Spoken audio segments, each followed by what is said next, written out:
Hello, it's Shelley F Knight, bringing you Positive Changes, a self-kick podcast.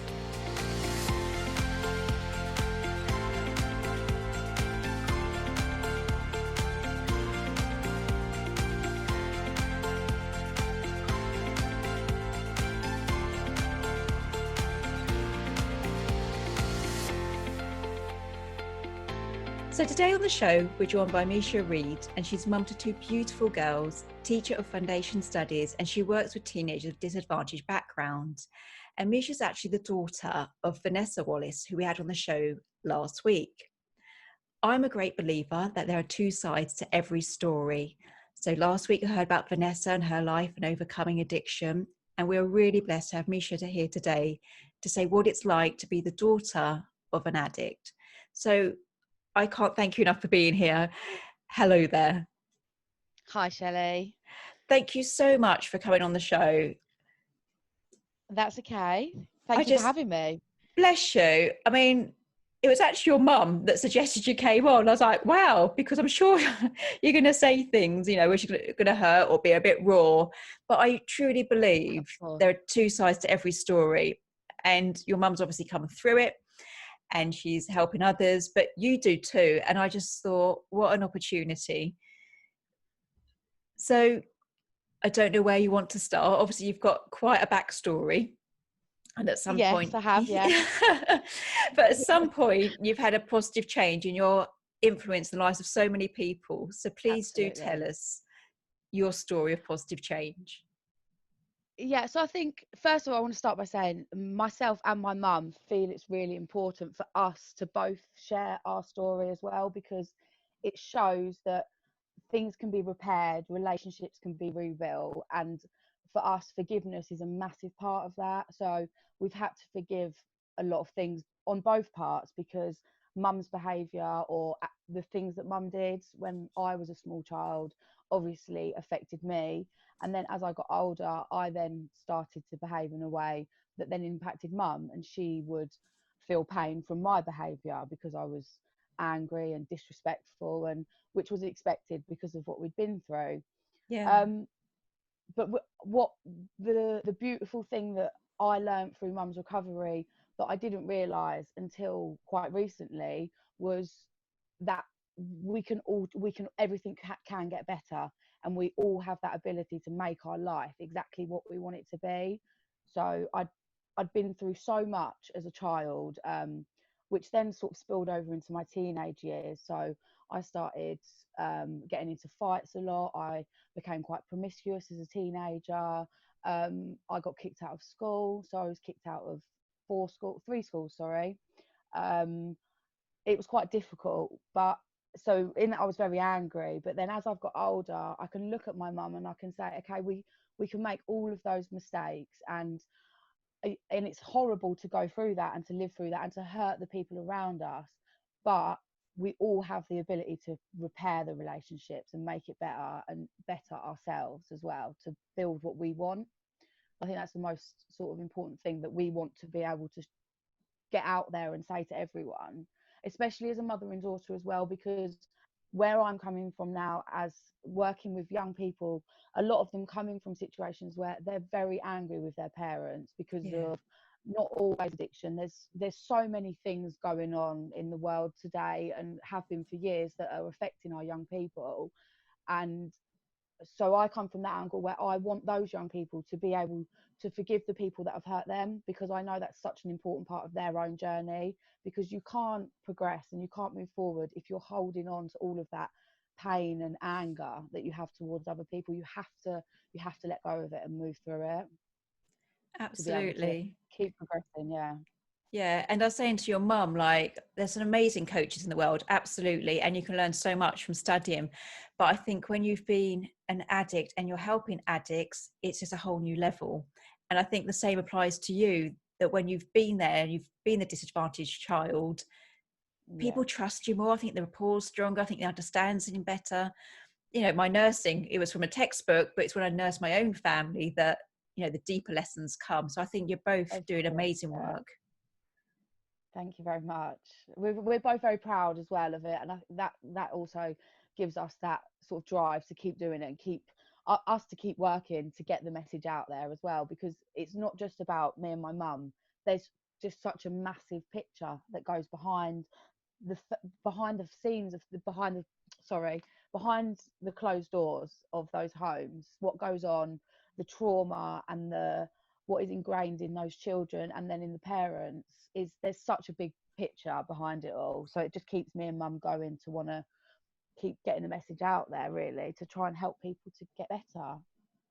Yeah, absolutely. And what I didn't realize, so when I spoke to your mum, I knew that she was a former heroin addict, but I didn't realize that both your parents were. Yes, that's right. Yes.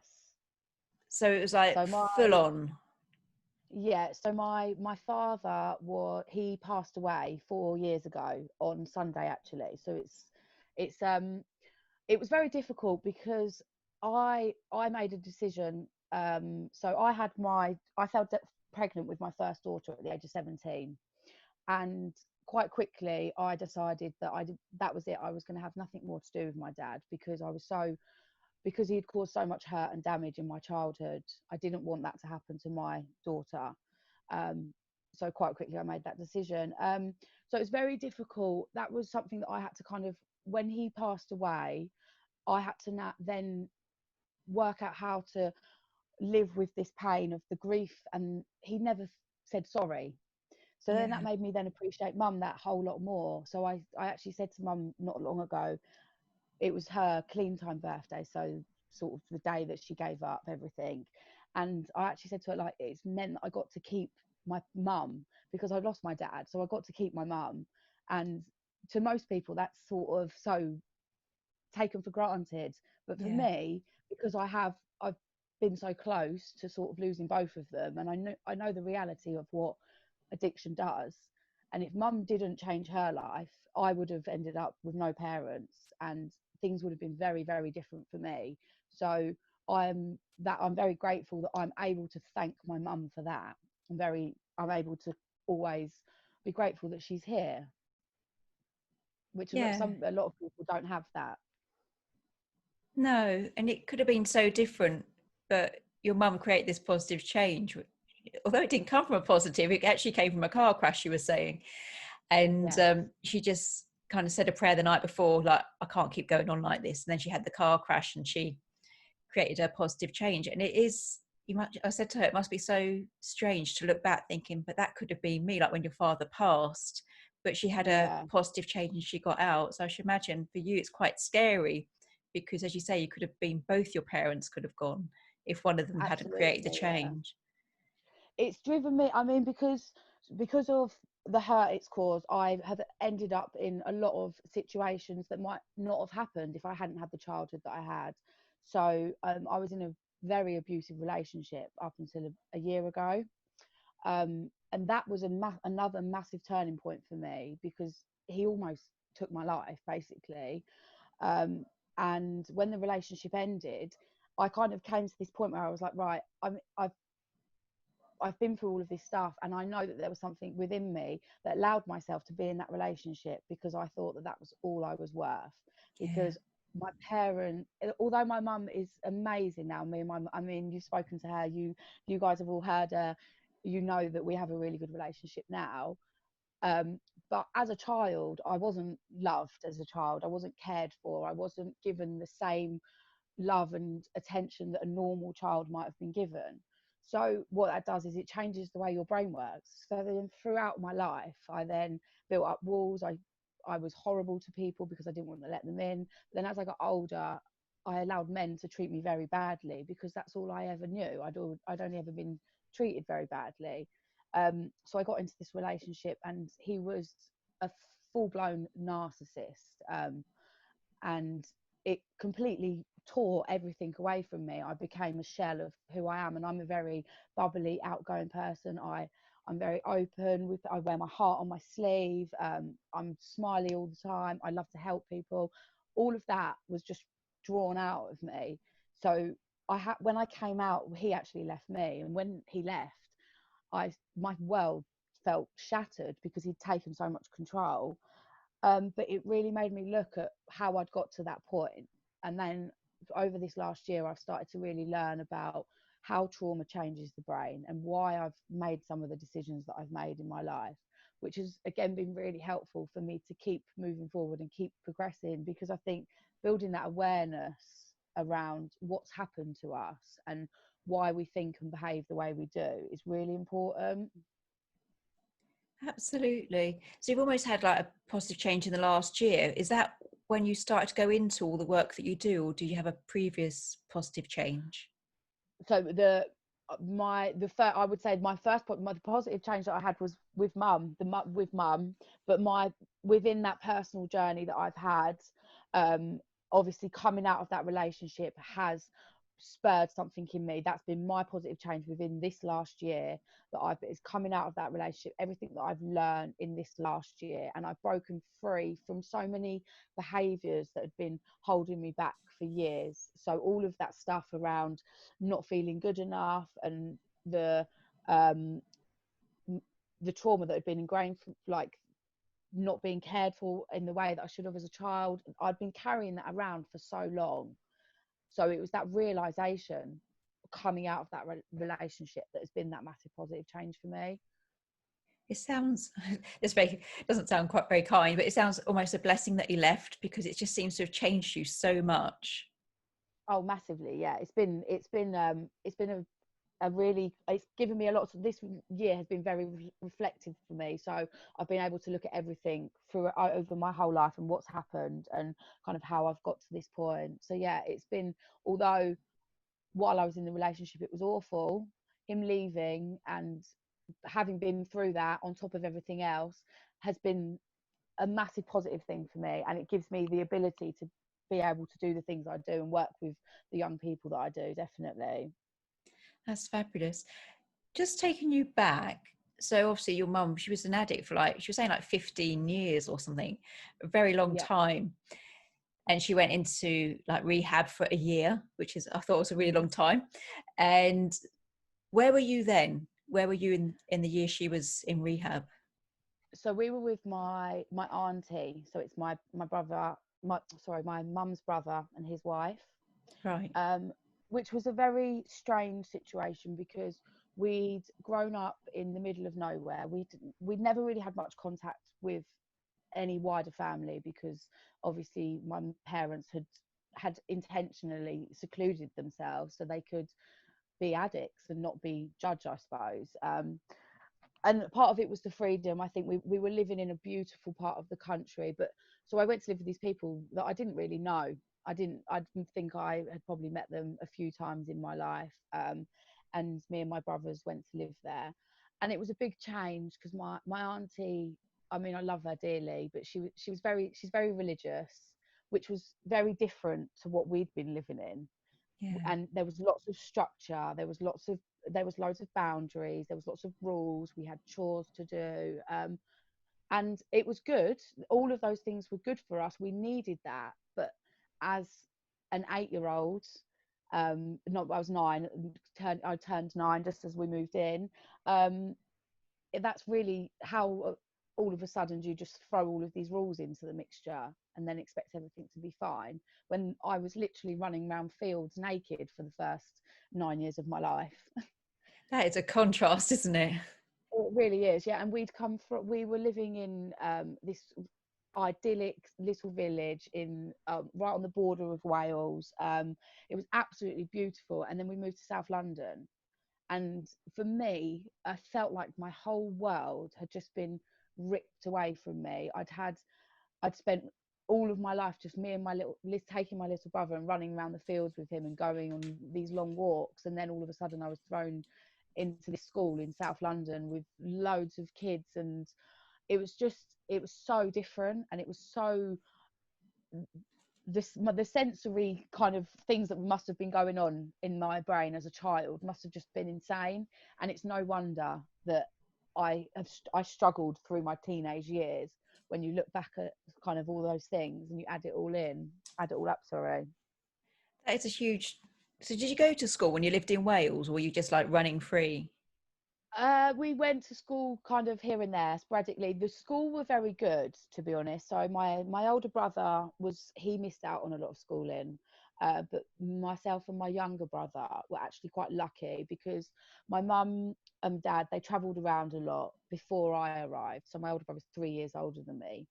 Um, and then we settled in a house in on the border of between England and Wales. And there was a really lovely little village school, and the headmistress used to, because my older brother's got a lot of behavioural problems. He has since he was quite small. So the headmistress used to have to come and pick him up in the mornings and get him out of bed, because my mum was struggling with the three of us. Obviously, she had three children under the age of 5, and she was a heroin addict. So it was a bit chaotic, to say the least. So schooling wasn't a priority. Wow, I'm impressed with the headmistress. It's just amazing, isn't it? So you had I think, some schooling, and then you go into yeah, this quite religious and rigid kind of parenting from your auntie. Your mum's yeah. away for a year, and then at some point, obviously, she comes back. Tell us about that. So it was when, so mum, with her rehab, it was in stages. So the first house she went into, there we really didn't see her a lot. I think it was maybe once every other weekend, because it was quite a sort of high, I want to say high security, but not high security. You see what they had to keep them quite sheltered. And then she moved into another house, which was, it was just her and some other people sort of doing a house share. So we got to see her a little bit more often.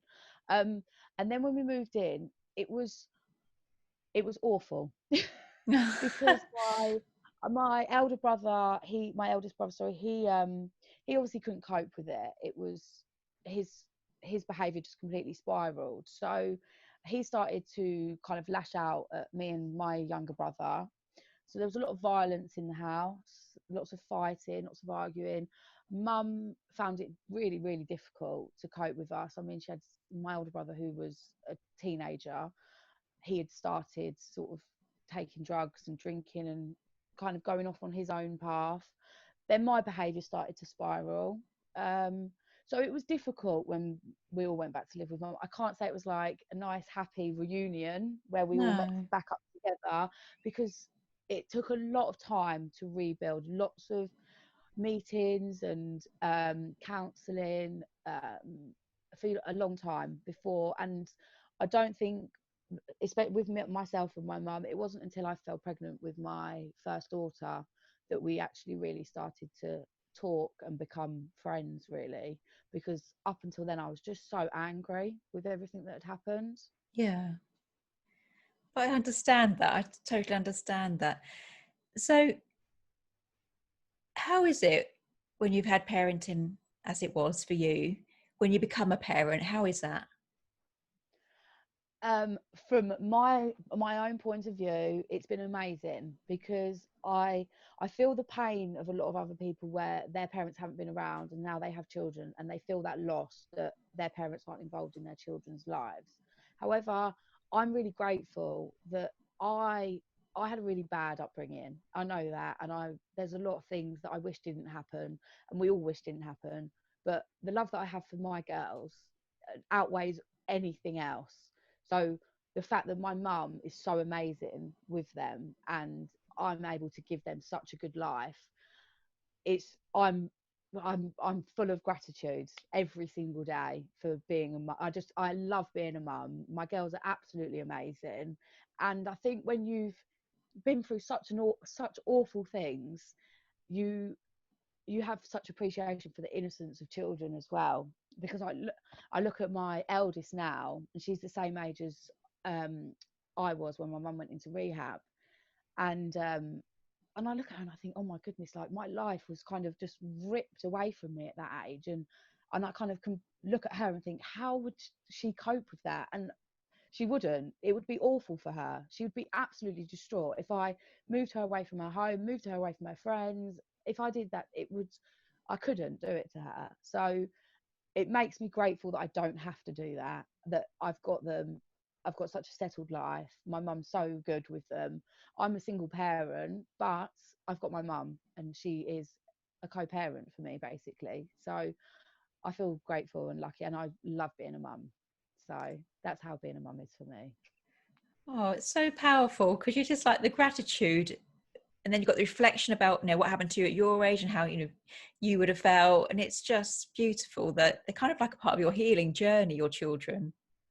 Oh no, absolutely. I mean, because I was 17 when I fell pregnant with Emily Lou, and everyone who knows me says if I didn't have her, then my life would have gone probably very badly. I mean, we can't say definitely, but it wasn't heading. I was very angry. I was still hurting. I dropped out of education at that point. I wasn't. I didn't. I'd given up to a certain extent. That's really honest to say that, because you actually teach now, don't you? So you're saying you gave up on education, but you're actually a teacher, which I think is fascinating. I am, yes, I am. I teach foundation studies, yeah, and there's nothing else in this world that I would have imagined myself doing. Bless you. So you've had these so many changes, so like, living with addictive parents, the change in how you were raised, mum going out your life, coming back, your dad's obviously died a few years ago, so he's left your life again. So many changes, and you're still changing now, like last year's relationship and things. How do you do it? Do you have tools or a coping strategy? What moves you forward? I think what I somebody said something to me a few years ago about letting go of other people's behaviour and what other people do, and it didn't sink in right away.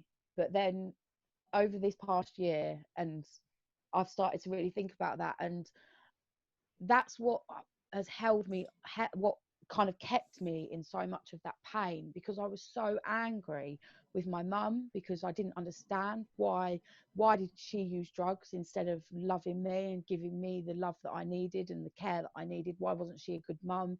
Why didn't this happen? Why did my dad have affairs? Why did my ex hit me?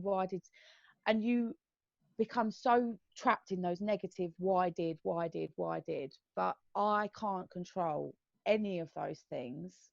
And it's so important to accept that other people behave in other ways that you cannot control, and you have to let that go and just focus on your own journey, because we can become so distracted. And I mean, it starts from small children. You put a ball in front of a small child who's meant to be doing their work, they'll go off and take the ball. So we've become so distracted by all these outside factors, but really the only place we can find what really needs to happen is within us.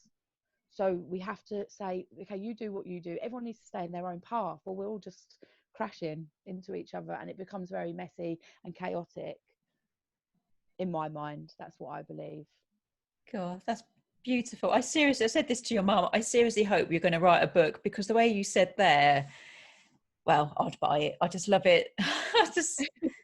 You're a wise No, soul, but do you know what I mean? Because you're 27, aren't you? I am 27, yeah. And I just sort of thinking, like, you just so wise. And I think life's made you that way because you've had so many life lessons, you know. But when you said that, it's like, please write a book. Yeah, no, absolutely. I will write a book. Don't worry, that's in motion. I do have a blog actually, so I should think so. It's just amazing. yeah. So you've created so many positive changes. You've had, like, when mum left, your dad left, your partner left, so much has happened. There's going to be people listening. So do you have a message, like why it is so important to create positive changes?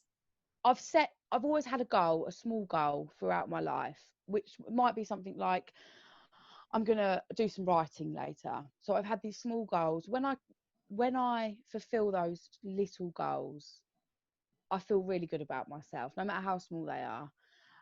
What that's led me to is to become a teacher.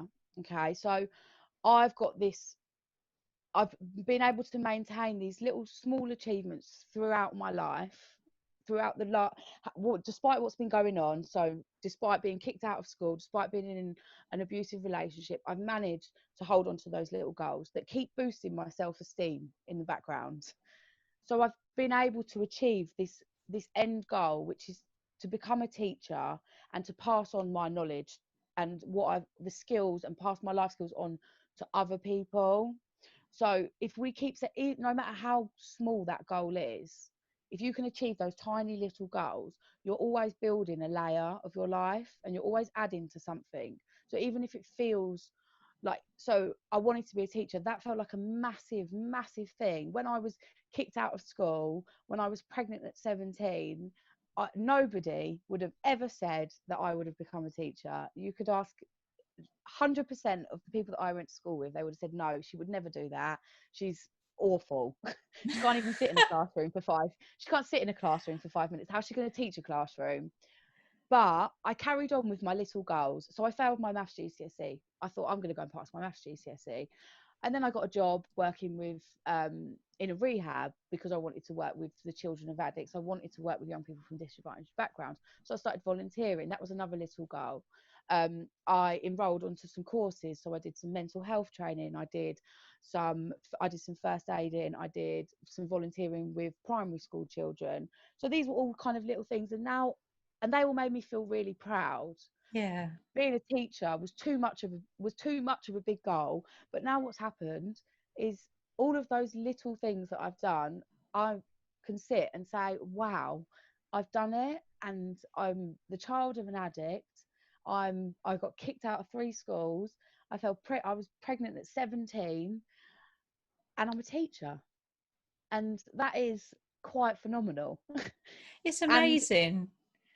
I mean, I obviously and that interview gives people me, weekly about positive changes, but you are just something. I'm just like, wow. And as you said, like, people wouldn't have thought it. 100% of people said, like, did make me laugh a little bit. You can't be in a classroom yeah, for 5 minutes. yeah. But I just still can't be in a amazing. classroom. I still can't be in a classroom for 5 minutes now. If I'm standing in front of the classroom, I'm fine. If I have to be taught, I'm not so good.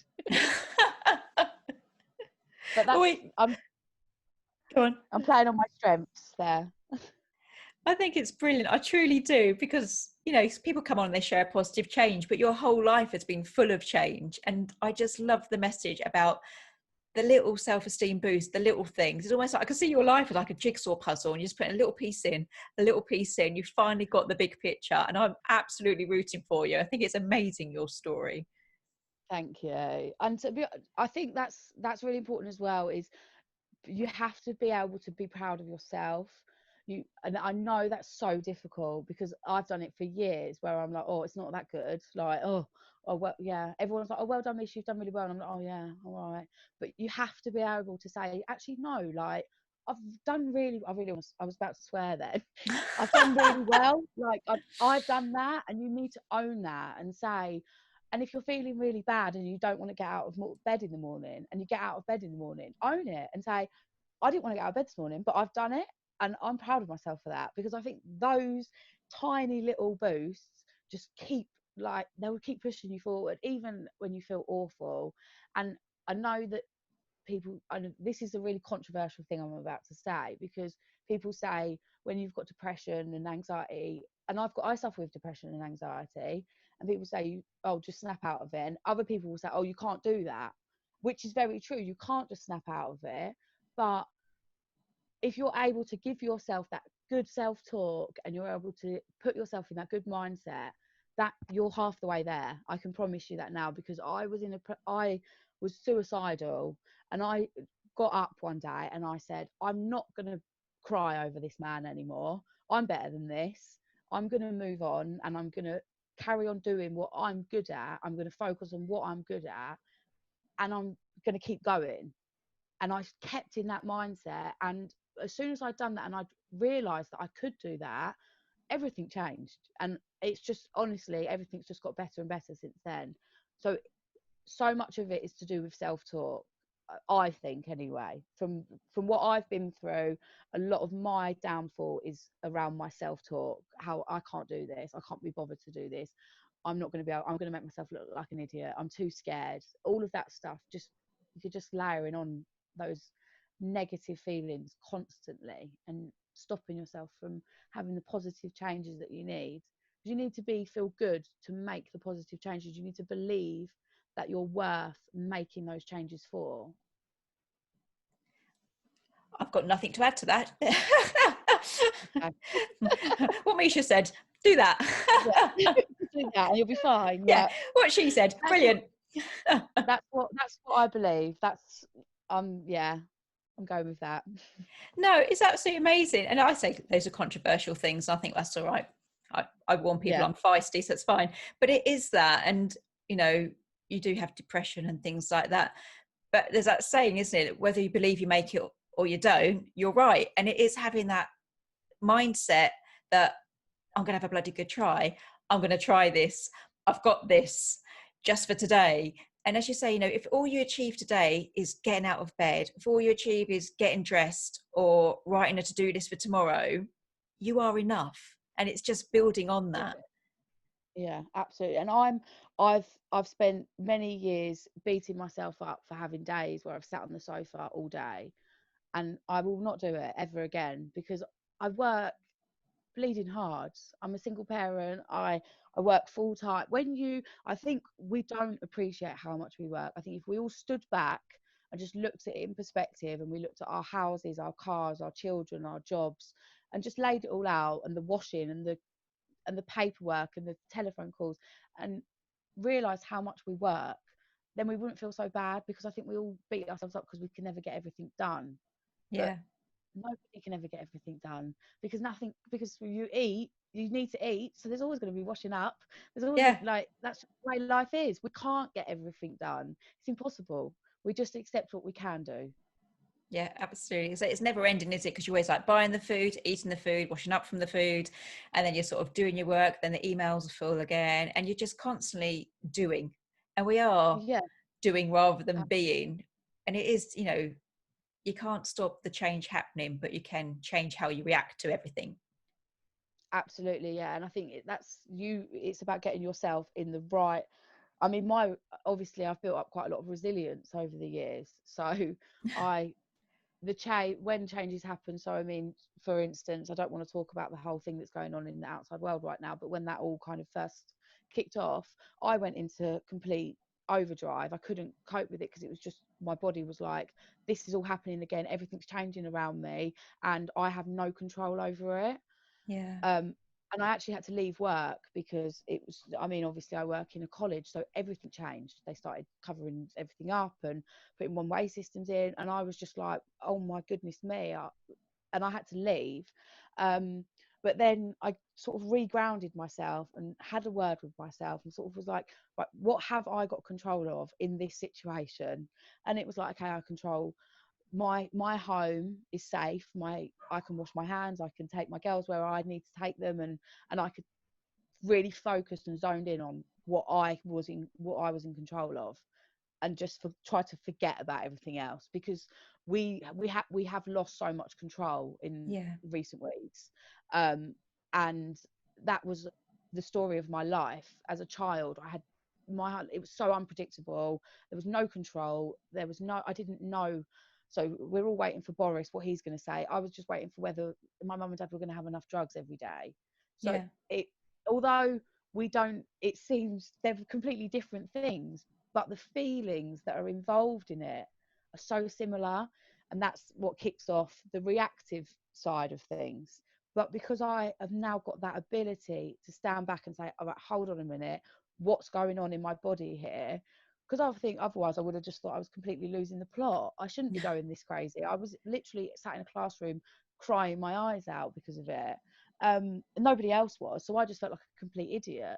But actually, when I came back from it and grounded myself and looked at it, and I thought, actually, this has already happened to me in my life.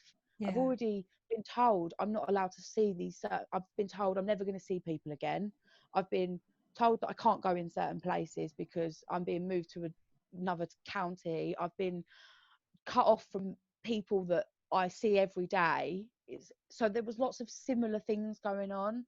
So then I was able to say, actually, this isn't me reacting to lockdown. This is me reacting to my my mum going into rehab, and me not knowing what's happening with my life as a child, because everything was just like, I stopped going to the school I was at, and I had to lie to all my friends and say, oh, my mum's just unwell. I didn't know what to say to anyone. So it was like, yeah, it re-spurred all those feelings in me, I think. I think that's so valid. I've been using this time obviously because we're at home, to write my second book, and it's all about grief. It's called Good Grief. And love what you're saying, because obviously I've worked with grief for many years in nursing and other healthcare roles, but it's so true that when we go through a grief or life-changing event, we can cry, get angry, just stop and think, what is happening to me? And it's not what's happening to us now as such, but it's the energy of what happened in the past. So like, it's very bizarre, but we went to get a dog once and then he sold it to someone else. And I was like really angry. And I just cried and cried and cried over a dog. But what actually was, it went back to my fertility where I was pregnant, and that didn't come to fruition either. And, when you expect something and it doesn't come to you, there's like absolutely a body memory and an emotional memory. So when we're crying and this change is happening, we're losing control, we're thinking, why am I crying? Why am I so angry? Why am I out of control? But it's often from an emotional or body memory from the past. You're totally right. But yours connects beautifully, because there is like, you're in this house and you can't move. So yeah, but I totally get where you're coming from. I think that's beautiful. Yeah, it's been I think that's a very important thing, is it's that realization. You really have to get to know yourself. You really do. It's so important for everyone to do that. And I think this time has been really good for a lot of people to do that. There's been a lot of negative things that have happened because of, I don't want to say the word, but coronavirus. But there's been lots of positives. I think giving people that time, like you with your book. I've written a blog. I've started writing some pages for a book. So it's had lots of positives, and I think that's really important. We need to get to know ourselves and what's going on. I love it. I could speak to you all day, all night, and probably go on holiday with you. I just think I just, like you just meet someone and you're just like, oh my God. And I just think you're such an inspirational soul. I think your resilience, just like your knowledge of the brain and psychology, just your courage for being here. I just love you. Totally love you. So thank you. Bless you. It's just lovely, like we just think, yes, I want the whole world to get raw, get authentic. Let's all heal together. And I just really appreciate you. So thank you so much. I want it. That's what I want. Everyone get healing. Yeah, and it's just beautiful. And you're such a wise soul. I just love you. So I've got you down. We've got your website here, which is quite long, but I'll put it in the show notes. But you're Micha Reid 92.wixsite.com/life after trauma. But as I say, I'm going to put that in the show notes, so you can just click down below and you'll be able to go over and read this amazing work of this amazing woman who I'm going to kidnap, keep as a house pet now. Thank you, Shelley. Bless you. So much. No, just thank you, because we hide what we are. People think like we're hiding the darkness, but you have to have dark to have light. That's what makes us whole. And I love the fact you've just poured it all out, and you're so wise. Do you know what I mean? I'm just like, there's something someone said, Martin Luther King actually said it, and it said, so darkness cannot drive out darkness, only light can do that. Hate cannot drive out hate, only love can do that. I love that. Tell us again. I love it. So it's, darkness cannot drive out darkness, only light can do that. Hate cannot drive out hate, only love can do that. So it's Martin Luther King quote.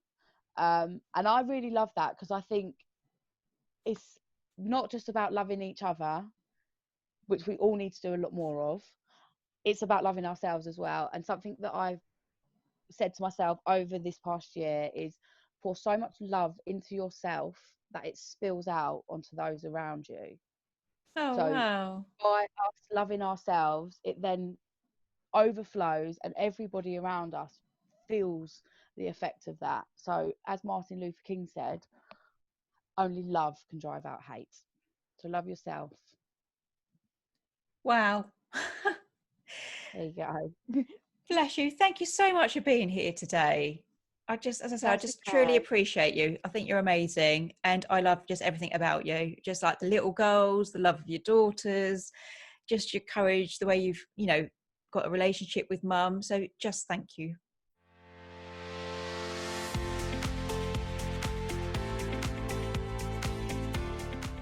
If you enjoyed today's episode, please ensure you subscribe and do leave a positive review. If you would like to create your own positive changes, head on over to shelleyfnight.com and you can buy yourself a copy of Positive Changes, a self-cookbook. If you want some positivity until the next show, come join us over on Facebook.